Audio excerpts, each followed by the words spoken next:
Hey everyone, Laura with my very own quilt shop. Welcome to my channel.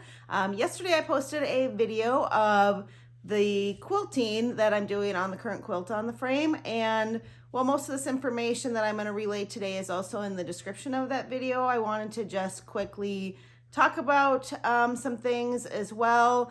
As I've mentioned, I'm a new long arm quilter, and so I'm learning things as I go that I want to pass on to other new quilters in hopes that it might help them as well. So let's take a look at a couple of things on the quilt. First of all, my thread broke last night as I was quilting, and what I do when that happens, unless I've just started and I'm going to keep going, I mark it with one of the corsage pins so I can remember where I need to start off.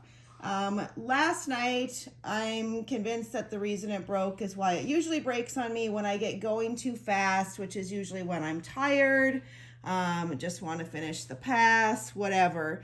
Yesterday, I also had a breakage where somehow the thread got tangled, and so the threading wasn't correct.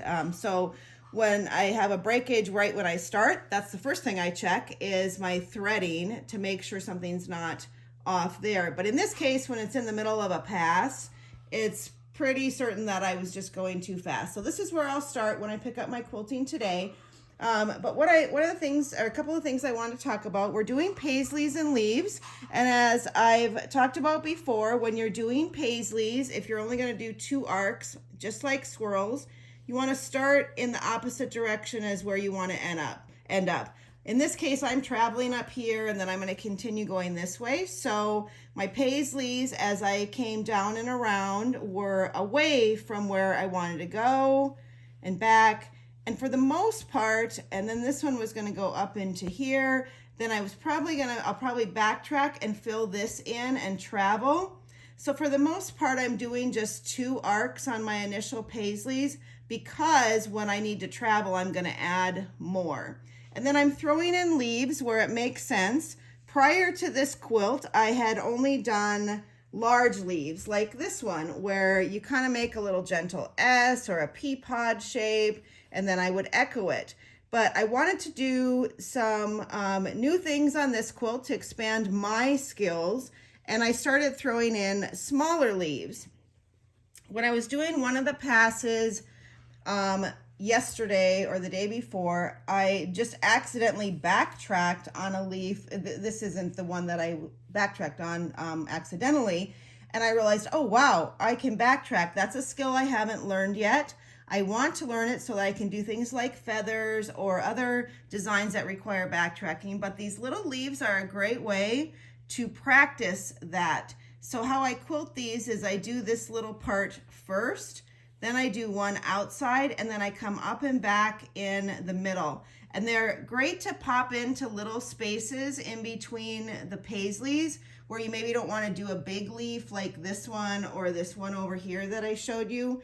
And I'm not backtracking on all of them. Here's one where I didn't backtrack, but it's a nice little low risk way to work in a little backtracking and get that skill under your belt. You can also deliberately not backtrack and make another little, I don't see one right now that's handy to show you, but I've also made just a normal echoing kind of center. So this is a great filler design. It goes really fast. It's very flexible. It looks best if you're doing your paisleys in all different directions. Make your shapes different. That's probably naturally going to happen. It does with me. Sometimes I get them more rounded. Other times I get them in like a finger shape. Other times they're just narrower like this. And when it all comes together, that's what makes it look just really great. Just keep your spacing fairly consistent and you're going to have a great texture on your quilt overall, and it's going to look amazing. You can really see the quilting in the darker spots. Oh, the other thing I wanted to mention before I end this video, so this fabric right here, you can see the thread that I chose, which is a nice neutral thread, blends completely. I mentioned this in yesterday's description.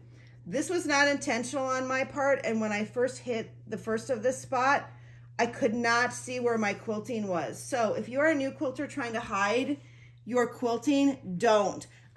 because it's more difficult to not see what you're doing as you're quilting. Plus, I learned so much more by seeing my mistakes or things I want to improve than if they're just completely hidden in the quilting. Oh, and here's that one of those variations on the leaf where I just did a little separated center that I was talking about.